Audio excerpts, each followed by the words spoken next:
যাচ্ছি গুমতি টাচে এন্ড আজকের এই ভিডিওতে গুমতি টাচের সৌন্দর্য আপনাদের মাঝে এক্সপ্লোর করবো। সো চলেন সবাই।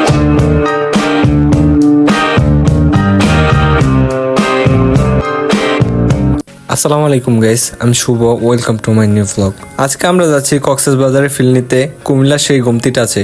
এন্ড এই রিসোর্টটি কোথায় অবস্থিত, এর সৌন্দর্য, কিভাবে আসবেন, সবকিছু থাকছে আজকের এই ভিডিওতে বিস্তারিত। সো ভিডিওটি কন্টিনিউ করেন। এই রিসোর্টের চতুর্দিকে তাকালে আপনি ভালো একটা পার্কের ফিল পাবেন। খুবই সুন্দরভাবে ভেতরের কাজগুলা করা হয়েছে, যেটা দেখলে আপনি অবশ্যই মুগ্ধ হবেন। গুমতি টাচ নামটি খুবই সুন্দর এবং প্রিমিয়াম ভাবে আর্ট করা হয়েছে। ছবি ওঠাতে এই আর্টগুলা অনেক স্পেশাল, ব্যাকগ্রাউন্ডে খুব ভালো একটা রেজাল্ট আসে। কুমিল্লার মানুষ প্রিমিয়াম জিনিস পছন্দ করে, তাই তো এই ঈদে কক্সবাজারের ভালো একটি ফিল নিতে চলে আসতে পারেন এই রিসোর্টে। এই রিসোর্টটি সম্পূর্ণ গুমতি নদীর আইল ঘেঁষে করা হয়েছে।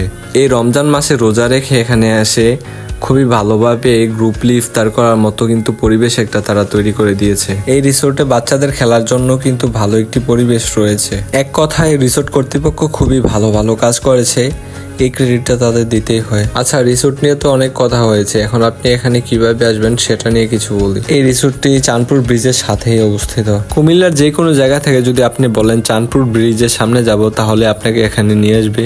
আর মূলত রিসোর্টটি এখানেই অবস্থিত। এই রিসোর্টের কাজ কিন্তু এখনো শেষ হয়নি, অনেক ধরনের অনেক কাজ বাকি রয়েছে। ঝর্ণা, সুইমিং, এভরিথিং, অনেক ধরনের অনেক কাজ বাকি রয়েছে, সেগুলো হচ্ছে করতেছে। বাকি কাজগুলো শেষে খুবই গর্জিয়াস দেখাবে এই রিসোর্টটিকে, তখন হচ্ছে একটা ভিডিও নিয়ে আসবো ইনশাল্লাহ। এন্ড এই ছিল আজকের ভিডিও, দেখা হচ্ছে নেক্সট কোনো ভিডিওতে। আমার ভিডিও ভালো লাগলে অবশ্যই পেজটি ফলো দিবেন। সবার প্রতি শুভকামনা রইল। আল্লাহ হাফেজ।